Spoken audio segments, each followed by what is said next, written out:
想搵一個周末逃離城市，住入一個鳥語花香嘅童話鎮，想俾一群毛茸茸嘅動物包圍，然後體驗採摘嘅樂趣，我哋搵到啦！廣東省第二批高品質民宿清新大角禾場生態度假村，帶你沉浸式體驗我哋嘅治癒時光。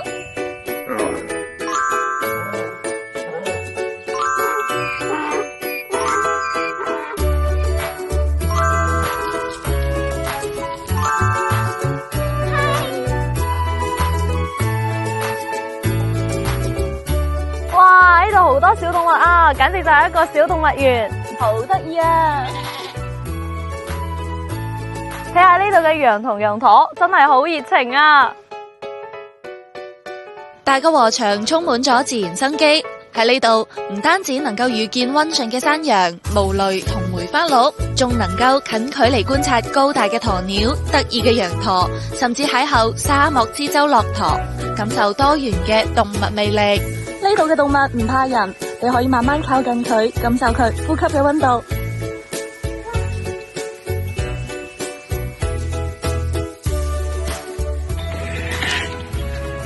你睇下，佢哋好乖啊，心都要化啦。同咁多小動物互動完，你估下我哋而家要去做乜嘢？我哋要去摘水果啦！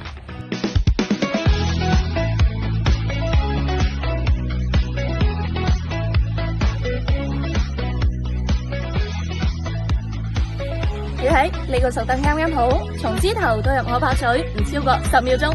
除咗小番茄、包菜、茄瓜之外，喺唔同嘅季節，仲會有火龍果、草莓、檸檬、菜心、油麥菜可以採摘，滿足你各種願望。哇！呢度啲房型好有特色喎。係啊，大角禾場生態度假村一共有48間房，有5種唔同嘅房型，每一個房型都有一個好好聽嘅星星名。咁不如而家我哋去睇一睇啦。天喜房車獨特房車造型，帶有絲襪小院。木夫別院現代簡約嘅獨棟或連排別墅，空間感十足。海後船屋造型如洲，視野開闊，住喺入面枕水望星。大角峽院傳統圍合式院落，充滿中式韻味。比鄰別墅多臥室嘅獨棟別墅，奢華寬敞，包棟實在係太爽啦！不管你揀邊一種房型，都能夠感受到被自然包裹嘅寧靜。房間嘅每一處細節都好似喺度令你慢落嚟。房間好舒服喎，但係而家出邊嘅陽光召喚緊我哋啊！走，我哋出去睇睇今日有啲咩驚喜。冬天嘅儀式感，梗係少唔到圍爐煮茶啦。一杯熱茶，一份小食，再同屋企人朋友傾下偈，超級放鬆。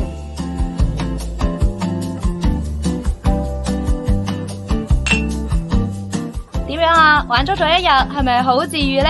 大角禾場帶俾我哋嘅唔單止係一種住宿體驗，更加係一種慢慢嚟嘅生活態度。